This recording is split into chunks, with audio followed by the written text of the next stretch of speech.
Imagine parachuting into enemy territory in the middle of a packed stadium with 50,000 Germans looking directly at you. This pilot expected to be captured, maybe executed. But what happened next defied all the rules of war. The Germans began to applaud. This is the true story of one of the most surreal moments of World War II. Stay until the end to discover how this pilot not only survived, but became a legend respected by both sides of the conflict.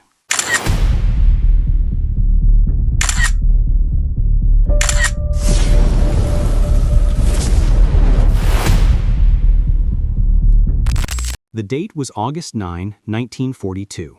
The sky over occupied France was filled with black smoke and the deafening roar of aircraft engines. World War II was at its peak, and the European skies had become the stage for brutal aerial battles between Allied forces and the Axis powers. On that particular day, a young Royal Air Force pilot was about to experience something that would change his life forever. His name was William Ash, but his comrades simply called him Bill. He was only 22 years old, but he was already a seasoned veteran with numerous combat missions on his record. Bill was piloting a Spitfire, the legendary British fighter known for its agility and speed.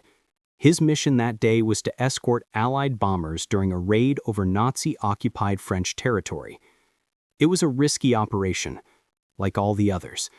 Every time he took off, Bill knew he might not return. The fighting began quickly. German Messerschmitt fighters appeared out of nowhere, diving from the clouds in attack formation. The sky exploded in chaos. Trails of smoke streaked across the blue horizon as aircraft spun and fired in desperate maneuvers. The roar of machine guns echoed everywhere. Bill was skilled. He maneuvered his Spitfire with precision, avoiding enemy attacks and returning fire. For a few minutes, it seemed he would complete the mission and return home. But then, in a split second, everything changed. A German projectile struck its engine. The explosion was violent. Black smoke began to pour from the front of the aircraft, and the control panel lit up with red warning lights. Bill tried to maintain control, but the Spitfire began to lose altitude rapidly. The engine sputtered and died. It was falling. There was no choice. Bill needed to eject. His heart racing and his hands trembling, he unbuckled his seatbelt, opened the hood, and threw himself out of the cabin. The wind hit his face like a punch. For a moment, he was in free fall, the ground approaching dangerously fast. Then, he pulled the parachute. The opening was abrupt, almost tearing his shoulders from their joints, but it worked. The white fabric expanded above him, slowing his fall. Bill hung from the harness, swaying gently in the air as he looked down. That's when he realized where he was falling. It wasn't an open field or a forest. It was a city. And not just any city. Bill was descending directly toward a huge oval structure, a stadium. And it was packed. Thousands of people filled the stands. He could see their faces turned upward, watching him descend. And then the terrible realization hit Bill like a lightning bolt. He had ejected over occupied enemy territory. Those people down there weren't allies. They were Germans, and he was about to land right in the middle of them. Time seemed to slow down as Bill Ash descended toward the stadium. Each second felt like an eternity. He could feel the cold wind against his face, hear the rustling of the parachute fabric above him, and see with increasing clarity the thousands of faces turned upward. The stadium was hosting a sporting event. Bill would later discover it was a football match between local French teams, but with a strong presence of German soldiers and Nazi officers in the crowd. France was under German occupation, and public events like this were used as propaganda to show normality under the Nazi regime. As he descended, Bill tried to steer the parachute away from the stadium. He pulled on the cords, attempting to maneuver toward a less exposed location. Anywhere would be better than landing amidst tens of thousands of enemies. But the parachute wasn't responding well. The wind was against him. People in the stadium began to realize what was happening. First a few, then dozens, and finally thousands of heads turned to the sky. The football match was interrupted. The players stopped in the middle of the field and looked up. The entire crowd was now focused on a single point: the British pilot falling from the sky. Bill could see the expressions on the faces below: surprise, confusion, and on some, recognition. They knew he was an enemy pilot. His RAF uniform was unmistakable, and everyone knew what happened to captured Allied pilots in Nazi territory. Bill's thoughts raced. He'd received training on what to do if shot down over enemy territory: escape, hide, seek out the French resistance. But how do you escape when you're landing in the middle of 50,000 people?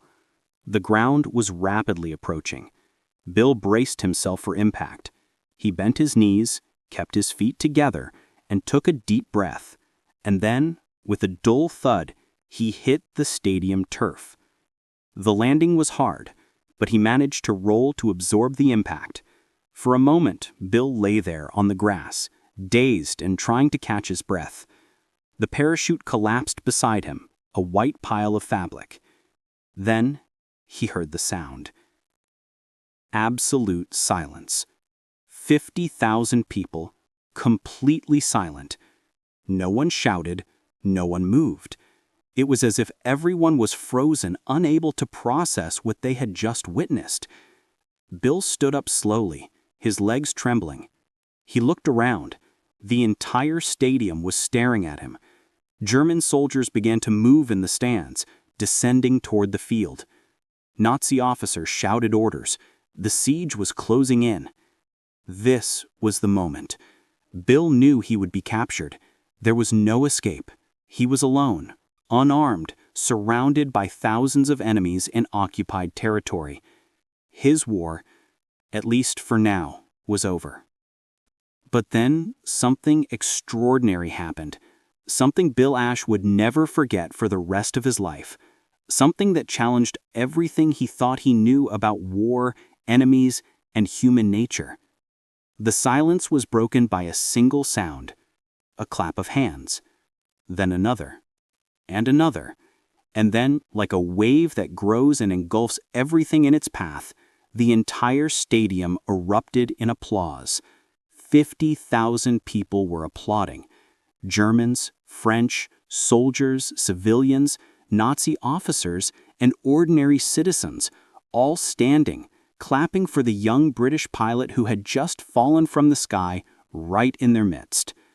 Bill Ash stood paralyzed in the center of the field, completely stunned. He couldn't understand what was happening. Was this a trap? A trick? Why were his enemies cheering? But the applause continued. Some in the crowd began shouting words of encouragement. Although Bill didn't speak fluent German or French, his tone was unmistakable. It wasn't hostility. It was admiration. In that surreal moment, Bill realized something profound. Those people weren't seeing an enemy. They were seeing a courageous pilot who had just survived something extraordinary. They were witnessing a feat of courage and skill that transcended the boundaries of war. World War II fighter pilots were held in high esteem, even by their enemies. There was an unwritten code among aviators on both sides.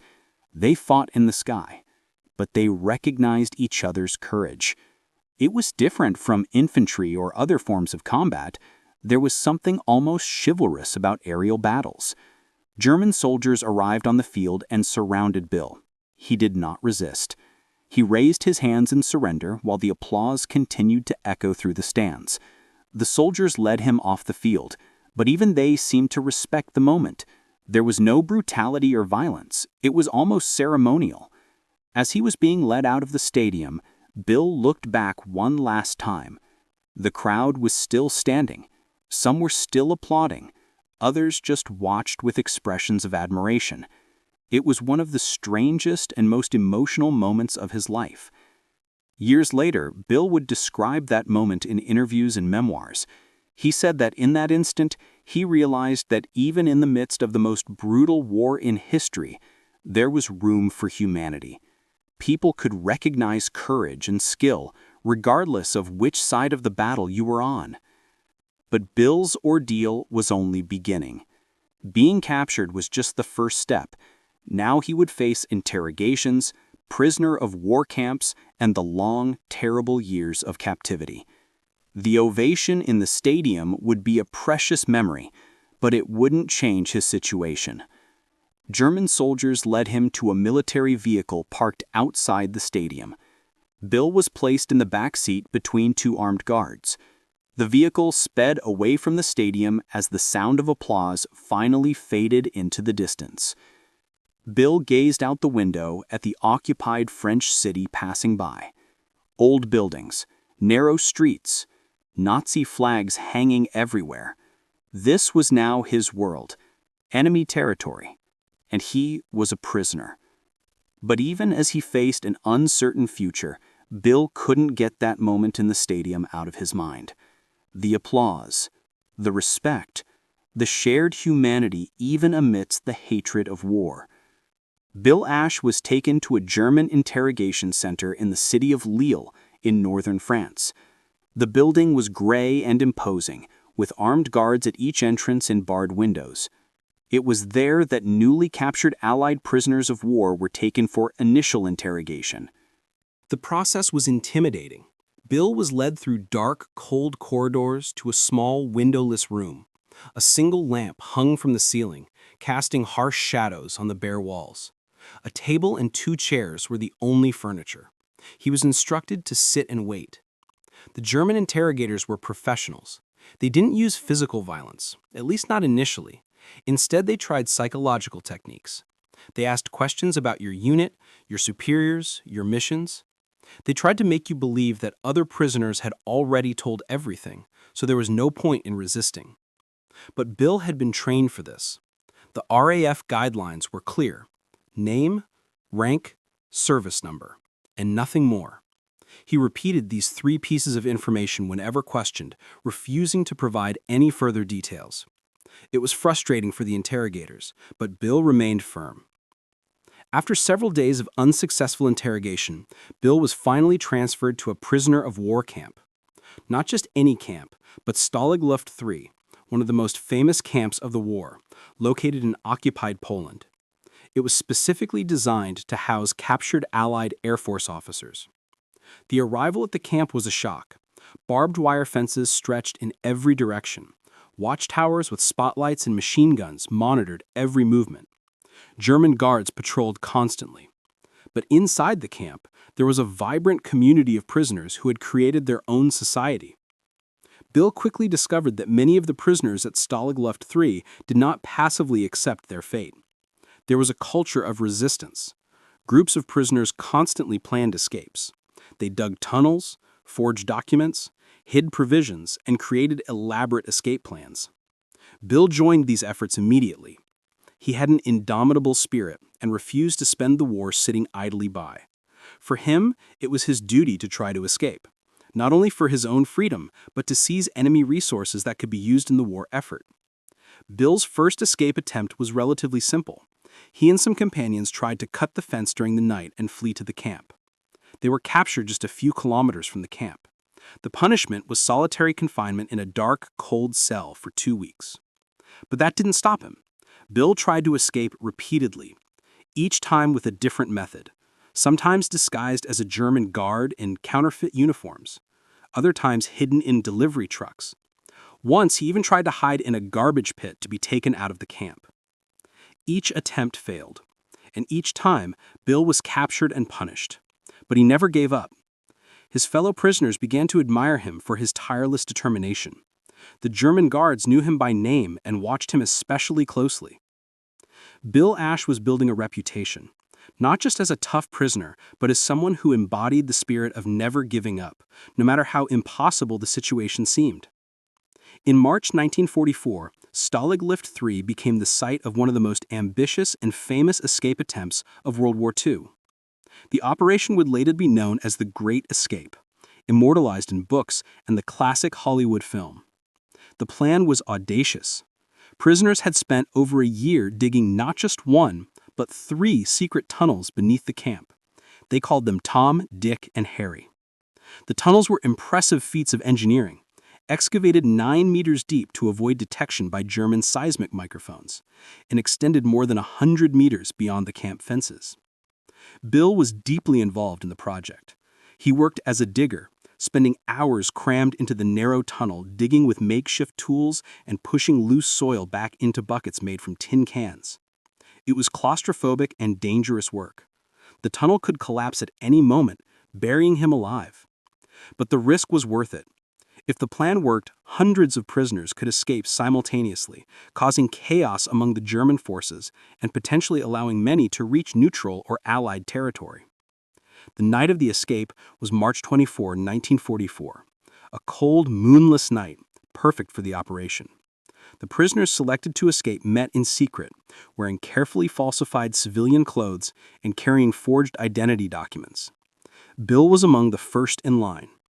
His heart pounded as he waited his turn to enter the tunnel. Adrenaline coursed through his veins. This could be the chance at freedom he had been waiting for so long. One by one, the prisoners descended into the tunnel and began to crawl.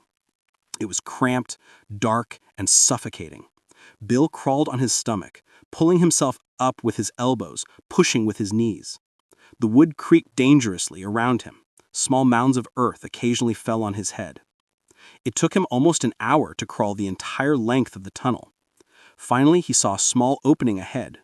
Fresh air rushed into his lungs. He had made it. Bill emerged into the forest outside the camp, free for the first time in years. But the euphoria was short-lived. The escape wasn't going as planned.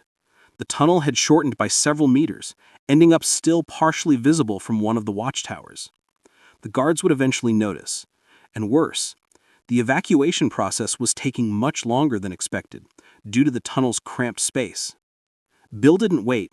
He stood up and ran into the darkness of the forest, getting as far away from the camp as possible before the alarm sounded. Behind him, more prisoners continued to emerge, each running in different directions. But then, as feared, the sirens blared. Searchlights swept the area. Dogs barked furiously. The leak had been discovered.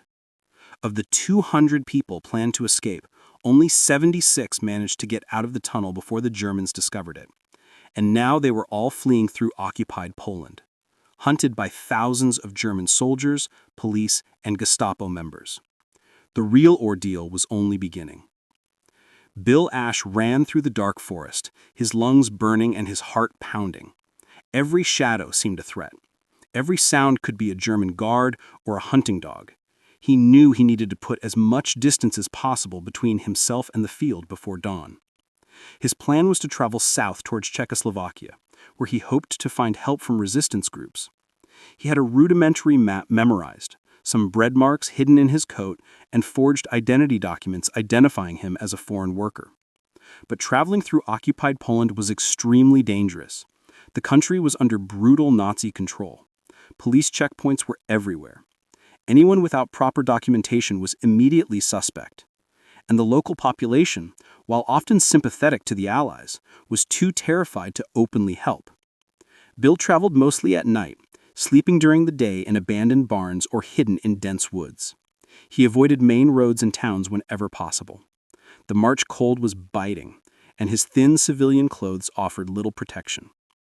On the third day, while crossing a rural area, Bill made a fatal mistake. He was spotted by a local farmer who immediately notified the German authorities. Minutes later, a German motorized patrol arrived in the area. Bill heard the vehicles approaching and tried to hide in a newly planted wheat field. He lay face down on the cold, wet ground, trying to blend into the earth. But it was useless. The soldiers had tracking dogs. The German shepherds found Bill within minutes. They barked furiously as soldiers surrounded him, pointing rifles at his head. Bill slowly raised his hands. His escape attempt was over. He had been free for only 72 hours. The recapture was bitter. Bill was brutally handcuffed and thrown into the back of a military truck. The soldiers were furious. The mass escape had caused enormous embarrassment for the camp authorities and the German command. They wanted revenge. Bill was taken back to Stalag Luft III, but not to the main camp. He was placed in the cooler, the punishment block, a series of cold, isolated cells where problematic prisoners were kept in solitary confinement. The cell measured approximately 2 meters by 3. It had a narrow bed, a bucket for a toilet, and a small, high window with bars. The food was minimal, stale bread and water. No contact with other prisoners was allowed. It was designed to break a man's spirit. Bill spent weeks in that cell. The days were long and empty. He exercised to maintain his sanity. Push-ups, squats, running in place. He recited poems and stories he knew by heart. He sang softly to himself, anything to keep his mind active. But it was during those long weeks of isolation that Bill heard devastating news. Of the 76 men who escaped during the Great Escape, 50 had been recaptured and executed by the Gestapo, under Hitler's direct orders. It was a brutal massacre and a clear violation of the Geneva Convention.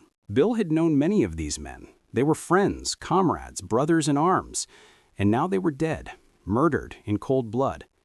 The news of the executions deeply shook Bill Ash and all the other prisoners at Stalag Luft III. The massacre had crossed a line that, even in the brutality of war, seemed unthinkable. German officers within the camp itself were horrified when they learned what the Gestapo had done. When Bill was finally released from solitary confinement and returned to the general population of the camp, he found a grim atmosphere. Many prisoners were traumatized. Some had lost the will to resist. But others, including Bill, had become even more determined. For Bill, the executions reinforced something he had always felt, that not fighting, not resisting, would be a betrayal of the values he was fighting for. Every escape attempt, even if it failed, was an act of defiance. It was a way of continuing the war even behind barbed wire. Life in the camp continued at its strange pace. The prisoners created a complex society within the fences. There were educational classes where men taught languages, mathematics, and history. There were elaborate theatrical productions with costumes and sets made from scrap materials. There was even a trading system where prisoners exchanged cigarettes, chocolate, and other items from their Red Cross packages.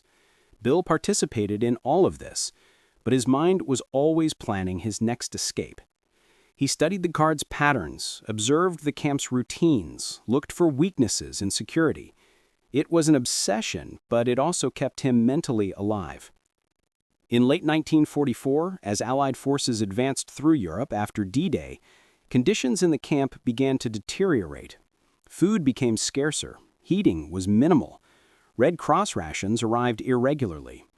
German guards, knowing the war was lost, grew more nervous and unpredictable. In January 1945, with the Soviet Red Army advancing from the east, the Germans made a drastic decision. They would evacuate the camp. Thousands of prisoners would be forced to march west, deeper into German territory, to avoid liberation by the Soviets.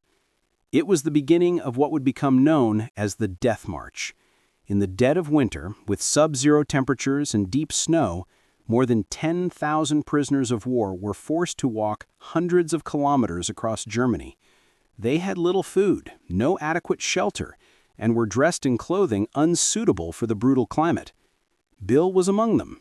He dragged his feet through the snow, one step at a time, battling the biting cold and constant hunger. Men around him collapsed from exhaustion and freezing. Some died where they fell. The German guards, themselves suffering from the conditions, rarely offered help. The march lasted for weeks. They slept in freezing barns or outdoors. They ate whatever they could find or begged from German villagers. Many prisoners contracted pneumonia, severe frostbite, or simply lost the will to live. But Bill survived. His determination, forged through years of escape attempts and confinement, kept him going when others gave up. He helped weaker companions, shared his food when he had any, and constantly encouraged those around him to keep going. It was a final test of his willpower and humanity. In April 1945, after months of brutal marching and inhumane conditions, the group of prisoners to which Bill belonged finally stopped in a small village in central Germany. The German guards, now aware that the war was completely lost, were increasingly disorganized and indecisive. News was arriving from everywhere. The Western Allies were advancing rapidly from the west, the Soviets were crushing German resistance in the east, Berlin was surrounded. Hitler's thousand-year Reich was collapsing after only 12 bloody years. Bill and his fellow prisoners could hear the distant sounds of artillery. Each day the noise grew louder, closer. They knew liberation was coming, but the question was, would they survive long enough to see it? There was a real danger that fanatical Nazi officers would order the execution of the prisoners before the Allies arrived, or that in the chaos of defeat, they would simply be abandoned without food or protection. Every day was tense with uncertainty. Then, on the morning of April 29, 1945, something extraordinary happened. Bill woke up to the sound of approaching tanks, but they weren't German tanks. They were American Shermans. The United States forces had arrived at the village. The German guards, seeing the tanks, simply abandoned their weapons and fled or surrendered. There was no fighting. It was just over. Bill froze for a moment, unable to believe what he was seeing. American soldiers jumped out of the vehicles, shouting in English. They were carrying chocolate, cigarettes, and rations. Their uniforms were clean and new. They were smiling. And then it hit Bill. He was free. After 3 years as a prisoner of war, years of confinement, escape attempts, punishments, hunger, cold, and suffering, he was finally free.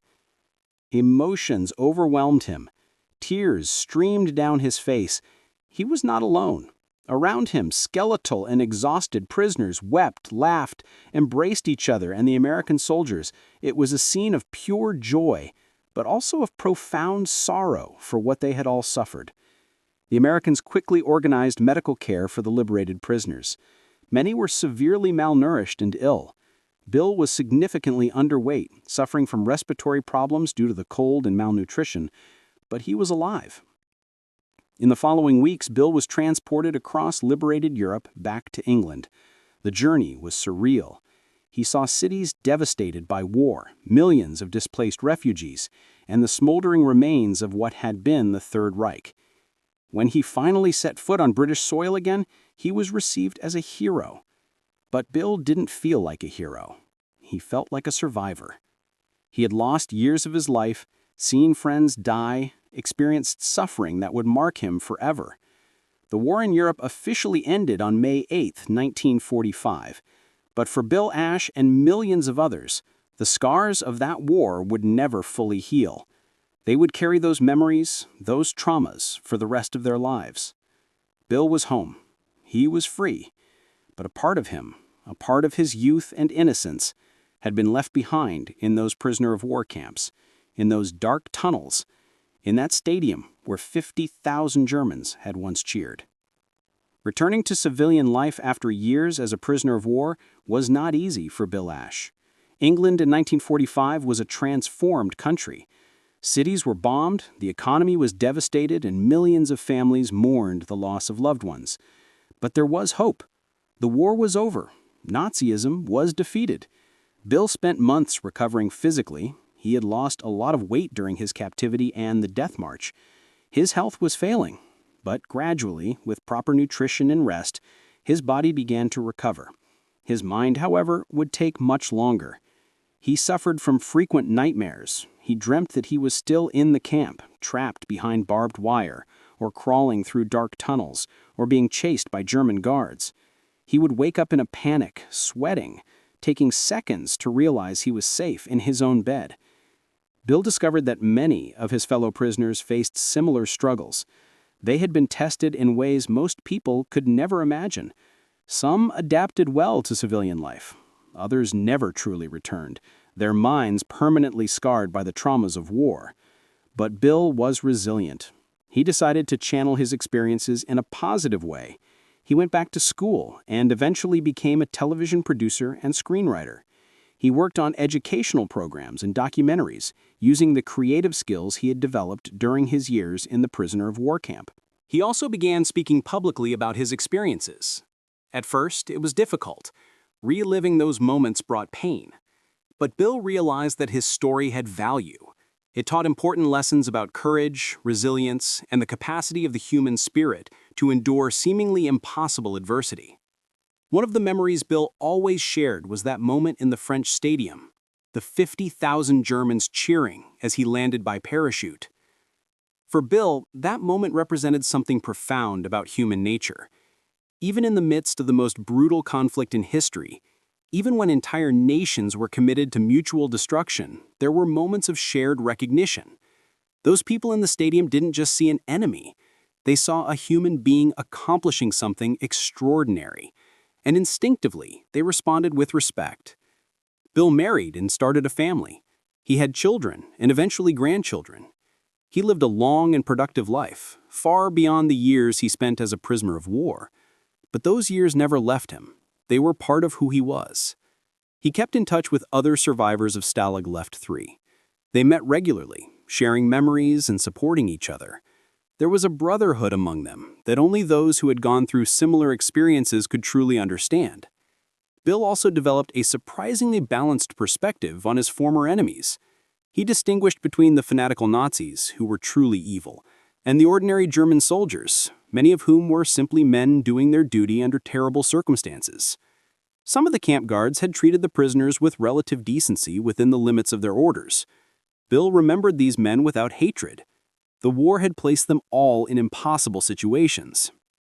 As the decades passed, the wounds of war slowly healed, although the scars always remained visible. Bill Ash lived to be 86 years old, passing away in 2014. Throughout his long life, he became not only a survivor, but a symbol of unwavering resilience and courage. His story inspired generations and taught valuable lessons about the human spirit. In his final years, Bill finally wrote his memoirs in a book titled Under the Wire. The book detailed his 13 escape attempts, more than any other Allied prisoner during World War II.